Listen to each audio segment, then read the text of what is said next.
মুমিনের এক নাম্বার গুণ আল্লাযীনা হুম ফি সালাতিহিম খাশিউন। মুমিন যারা হবে তারা তাদের নামাজে বিনয়ী হবে, ভীত সন্তুষ্ট হবে, ভয়ের সাথে নামাজ আদায় করবে। তারা যখন নামাজে দাঁড়িয়ে যাবে দুনিয়ার চিন্তা চেতনা তাদের থাকবে না। তারা নামাজে খুবই বিনয়ী খুশু খুজুর সাথে তারা নামাজ আদায় করবে। নামাজ আমরা আদায় করছি কিন্তু আমাদের নামাজ আমাদেরকে গুনাহ থেকে ফিরাতে পারছে না, ফিরাচ্ছে না। এর কারণটা হচ্ছে আমাদের নামাজ হচ্ছে না, নামাজ কবুল হচ্ছে না, নামাজ আদায় হচ্ছে না। নামাজটা পড়তে হবে আল্লাহ পাক রব্বুল আলামিনের জন্য। মুমিনের নামাজ হবে খুবই বিনয়ের সাথে। সে মনে করবে যে এটা আমার জীবনের শেষ নামাজ। এই নামাজের পরে হয়তো আর আমি এই আল্লাহ পাক রব্বুল আলামিনের সামনে তার কুদরতি পায়ে সিজদা করতে পারবো না। আল্লাহু আকবার বলি। মুমিনরাও নামাজ পড়ে, মুনাফিকও নামাজ পড়ে। মুনাফিকের নামাজ আর মুমিনের নামাজের ভিতরে অনেক পার্থক্য আছে। আল্লাহ পাক রব্বুল আলামিন বলছেন ইরাউনান নাস ওয়া লা ইয়াযকুরুনা আল্লাহা ইল্লা কলিলা। মুনাফিকরা নামাজ পড়ে, তারা মানুষকে দেখানোর জন্য নামাজ পড়ে, তারা নামাজ আদায় করে মানুষকে দেখানোর জন্য, আল্লাহ পাক রব্বুল আলামিনের জন্য নামাজ পড়ে না। বলতে পারেন কেমনে? নামাজ তো আল্লাহর জন্যই পড়ে, মানুষকে দেখানোর জন্য কেমন করে পড়ে? তাদের উত্তরে বলা যায় সে কোনদিন নামাজ আদায় করে না, নামাজ পড়ে না। নতুন মেয়েটাকে বিয়ে দিল, বিয়েটা যখন এসেছে, জামাইটা যখন এসেছে, বিয়েটা নামাজি, জামাইটা নামাজি, কিন্তু সে নামাজ পড়ে না। সে মনে করছে বিয়েই তো নামাজে চলে গেল, জামাইটাও নামাজে গেল, আমি যদি নামাজে না যাই কেমন হবে? তার মানে সে আল্লাহ পাক রব্বুল আলামিনের জন্য নামাজ পড়লো না, ইরাউনান নাস, তারা মানুষকে দেখানোর জন্য নামাজ আদায় করলো। এজন্য নামাজ পড়তে হবে খুবই বিনয়ের সাথে। নামাজের ভিতরে এদিক সেদিক তাকানো যাবে না। আমি দেখি আমার অনেক মুসল্লি বাপজানেরা আছে, তারা এখনো নামাজের ভিতরে এদিক সেদিক তাকায়, নামাজটা পড়ছে, নামাজের মুসাল্লায় আছে, নামাজ সে আদায় করছে, সে দেখলো কেউ একজন আসলো পিছন থেকে, কপালটা কাঁধটা এমন করে ঘুরিয়ে দিয়ে নামাজ আদায় করলো, তার নামাজটা হলো না, নামাজটা বন্ধ হয়ে গেল। জন্য বিনয়ের সাথে নামাজ আদায় করতে হবে। সাহাবায়ে কেরামরা ছিল আমাদের জন্য মডেল। আপনারা সবাই জানেন হযরতে আলী কারামুল্লাহ ওয়াজহু কেমন নামাজ আদায় করেছিলেন। যুদ্ধের ময়দানে যখন তার তীর বিদ্ধ হয়ে গেল, ফিটকি দিয়ে রক্ত বের হচ্ছে, কিন্তু তীরটা বের করা যাচ্ছে না। সাহাবায়ে কেরামরা পরামর্শ করলেন হযরতে আলীর নামাজ খুবই বিনয়ী নামাজ, খুবই মমতাময় নামাজ, খুবই ভীত দিল নিয়ে, নরম দিল নিয়ে হযরতে আলী নামাজ আদায় করে। আমাদের বিশ্বাস হযরতে আলী যখন নামাজে দাঁড়িয়ে যাবে তখন আমরা তার দিলটা টেনে বের করব। হযরতে আলী তিনি নামাজে দাঁড়িয়ে গেলেন, পিছন থেকে কয়েকজন সাহাবী তীর টেনে বের করলো। হযরতে আলী নামাজ ভাঙলেন না, ও শব্দ করলেন না, আ শব্দ করলেন না, নামাজটা শেষ হয়ে গেল। হযরতে আলী বুঝতেই পারে নাই তার পা থেকে তীর বের করা হয়েছে। হযরতে আলীকে প্রশ্ন করা হলো, ভাই আলী, তুমি নামাজ আদায় করছিলে, তুমি নামাজ পড়ছিলে, তোমার পা থেকে তীর টেনে বের করা হয়েছে, তুমি কি বুঝতে পারো নাই? হযরতে আলী বলে, আল্লাহর কসম করে বলতেছি, কখন আমার পা থেকে তীর বের করেছে আমি বুঝতে পারি নাই। আল্লাহু আকবার। এটা ছিল সাহাবায়ে কেরামদের নামাজের খুশুখুজু। এজন্য তাদের নামাজ তাদেরকে সঠিক পথে পরিচালিত করেছে। কিন্তু আজকে আমাদের নামাজ সঠিক রাস্তায় পরিচালিত করে না, কারণ ওই মানের নামাজ আমাদের হচ্ছে না।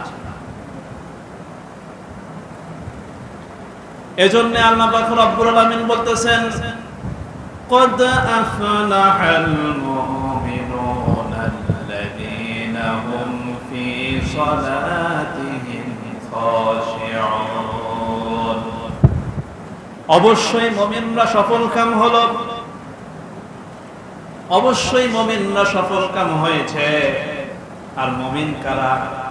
এক নাম্বার মুমিনের গুণ হলো, মুমিন হলো ওই সমস্ত ব্যক্তিরা যারা নামাজ আদায় করে খুবই বিনয়ের সাথে, ভয়ের সাথে আল্লাহ পাক রব্বুল আলামিনের সামনে দাঁড়িয়ে যায়।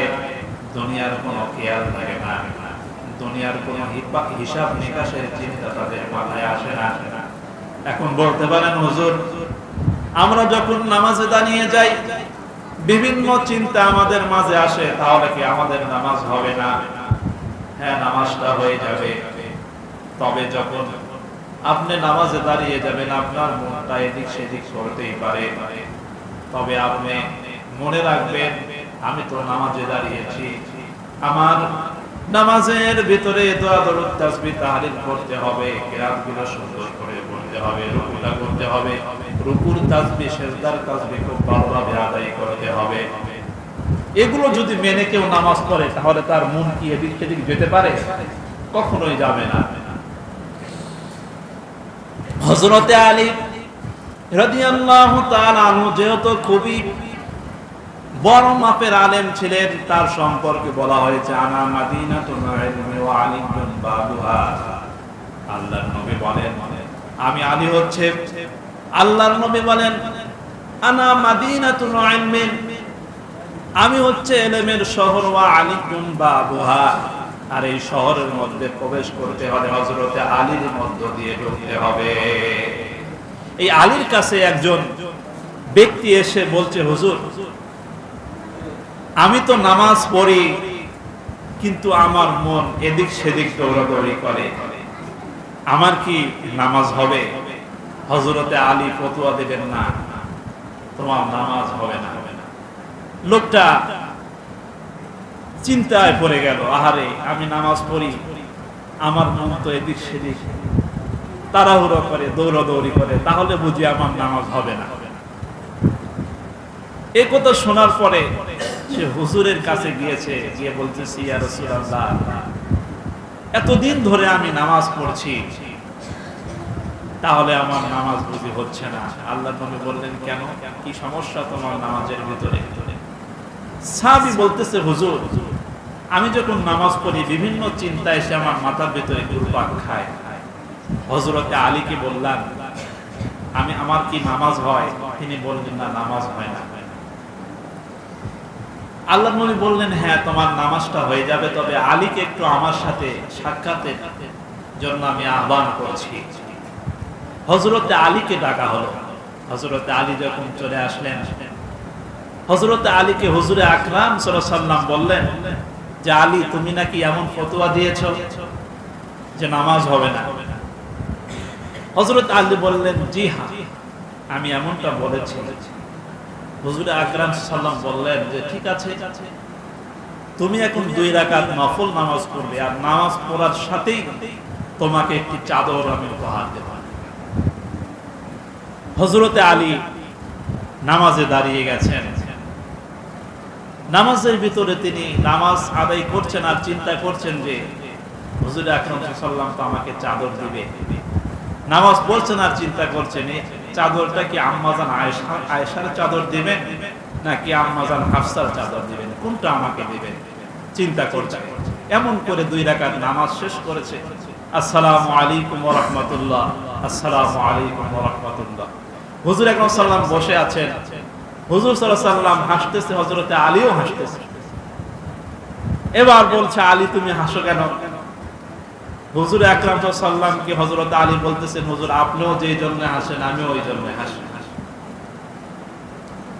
হুজুর আকরাম সাল্লাল্লাহু আলাইহি ওয়াসাল্লামকে তো জানিয়ে দেওয়া হয়েছে, হযরত জিবরাইল আলাইহিস সালাম এসে বলেছে যে হুজুর, হযরতে আলী নামাজ পড়তেছে আর চিন্তা করতেছে কোন চাদর আপনি তাকে দিবেন।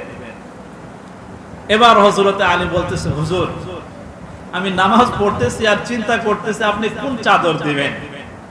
হুজুর আকরাম সাল্লাল্লাহু আলাইহি ওয়াসাল্লাম হাসছেন আর বলছেন, আলী তুমি যে শক্ত ফতোয়াটা দিয়েছো তাহলে তো তোমার নামাজ এখন হবে না।